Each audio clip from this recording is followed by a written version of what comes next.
1, 2, 3, let's go. Wednesday afternoon, hoping you will tune into our show. It's hosted by Cuz. Welcome back to the Alien Spaceship Talkshow podcast. And in case you're just joining us, you're listening to the Alien Spaceship Talkshow podcast with Emmy Hikins and Trevor Gear. And my brother, Trevor. Written. The novel was written in 1884. The yacht Mignonette sank, leaving 4 survivors in a lifeboat. After weeks without food, they killed and ate the cabin boy.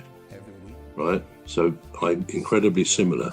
Now, I don't know if you remember the name I said of the victim in the Edgar Allan Poe's story was Richard Parker.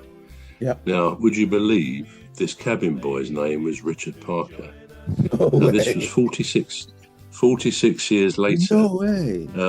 It's a chilling coincidence, but how can that possibly be explained?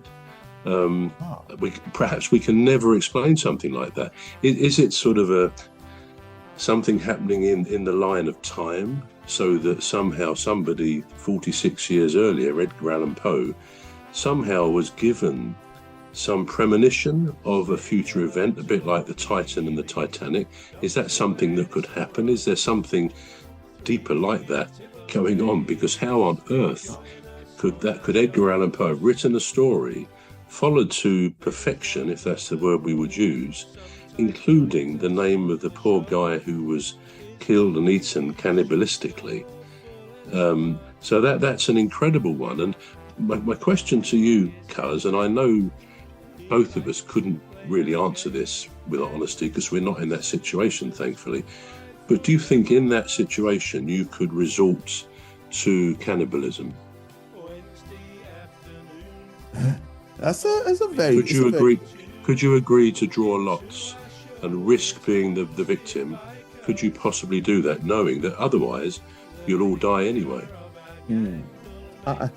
I think we've had a similar scenario on this show where, it was a similar thing.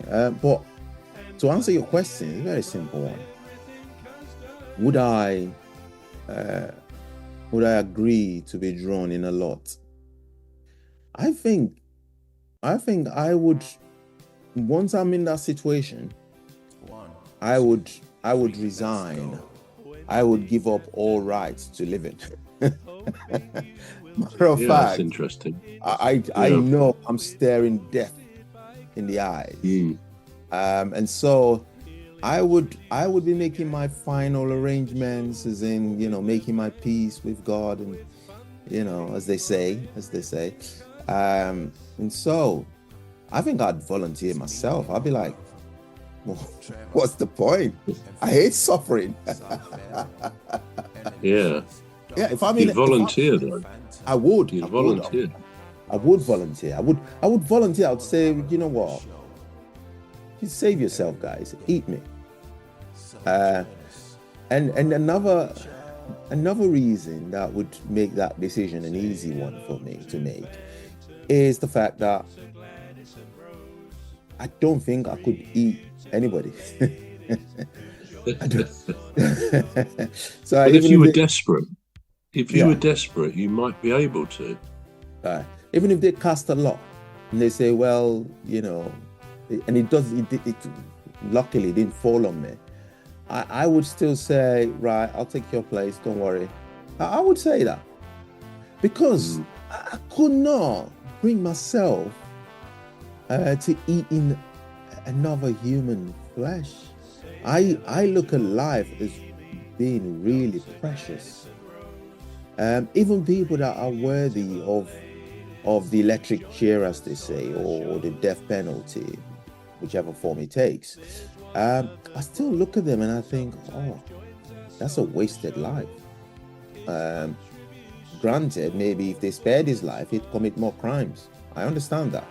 But I still mourn the loss of a life. I view life as being precious. So would I don't think so.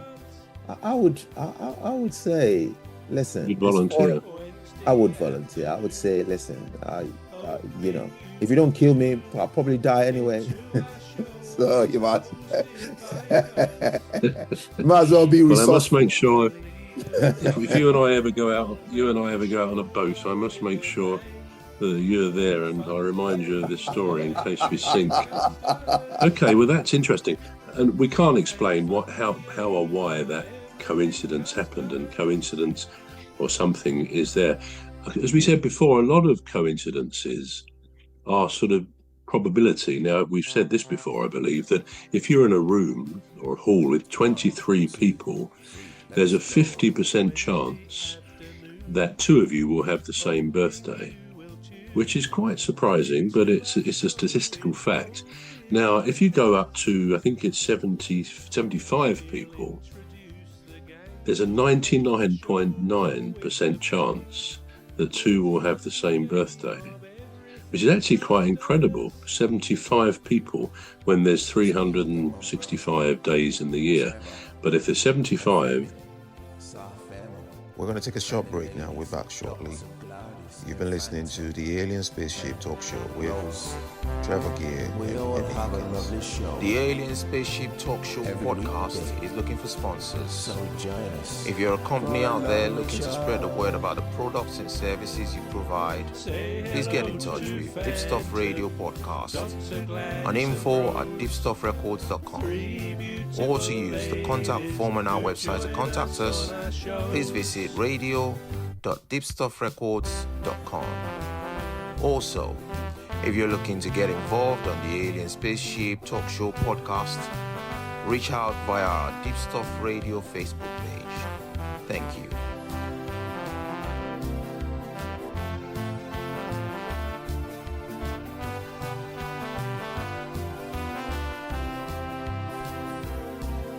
Say hello to old Mimi, Dr. Gladys and Rose, three beautiful ladies who join us on our shows.